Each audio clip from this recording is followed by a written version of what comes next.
Yes, students. Next adjustment is related with goods withdrawn by proprietor.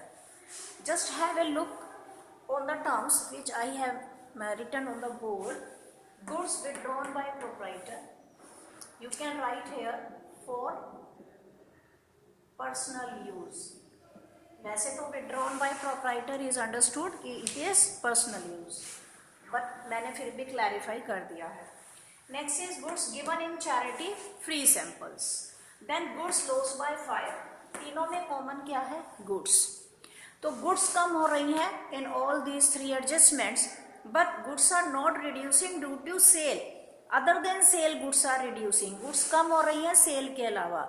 So if goods are reducing other than sale, simply first of all you will subtract the amount from the purchases. आप इसे purchase में से minus कर देंगे. Now see to it. The very first is goods withdrawn by proprietor or owner of the business. Its adjustment will be simply you will deduct the amount from the trading account from the purchases. Purchases में trading account में से you will deduct the amount of which goods are withdrawn by proprietor. And you will show it because this is withdrawing by the proprietor, it is drawing, so you will add the amount of the goods withdrawn in drawings in balance sheet. Two effects हो गए इसके.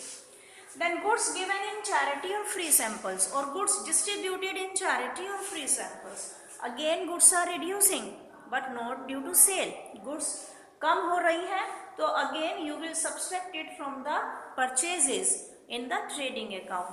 And its helping effect will be on the debit side of PL account. Charity है तो आप charity लिखेंगे, free sample है तो free sample या advertisement लिखेंगे on the debit side of PL account.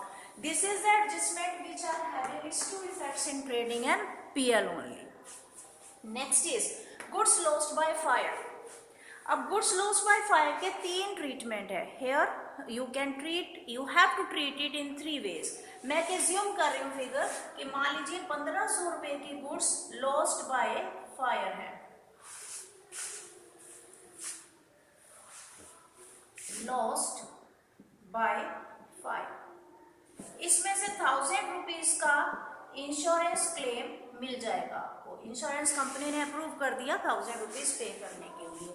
Now the actual loss left with you is 500. So how you will treat it?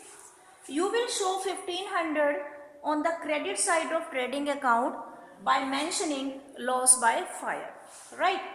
Then 500 rupees का actual loss. Loss तो 1500 का हुआ था लेकिन 1000 rupees आपको इंश्योरेंस कंपनी दे देगी तो 500 is the balance actual loss. You will mention it on the debit side of PL account. Then the balance which insurance company has approved to claim, which you have claimed 1000 rupees, you will show on the asset side of balance sheet and you will mention insurance claim. You will write there insurance claim 1000. तो इसके तीन treatment हो गए. 1500 को आप minus कर दो, आप शो करोगे ट्रेडिंग अकाउंट की बाय साइड में और 1000 रुपीज को आप शो करोगे बैलेंस शीट में एसेट साइड पर. और 500 रुपीज जो एक्चुअल लॉस आप सफरर हैं जो आपको बेयर करना पड़ेगा, you will write it on the debit side. You will write loss by fire और वहां पर आप बाकायदा शो करोगे 1500 माइनस 1000 क्योंकि 500 कैसे बचा है. तो ये जो ट्रीटमेंट है ये तीनों गुड्स से रिलेटेड हैं और तीनों के अलग अलग इफेक्ट हैं. यहाँ पर ट्रेडिंग और बैलेंस शीट है, यहाँ पर ट्रेडिंग और पीएल है, यहाँ पर ट्रेडिंग भी है, पीएल भी है, बैलेंस शीट भी है. तीनों चीज़ों में तीनों जो स्टेटमेंट्स के तीन पार्ट्स हैं trading account, PL account, balance sheet, तीनों में आपको इसको एडजस्ट करना है. क्लियर?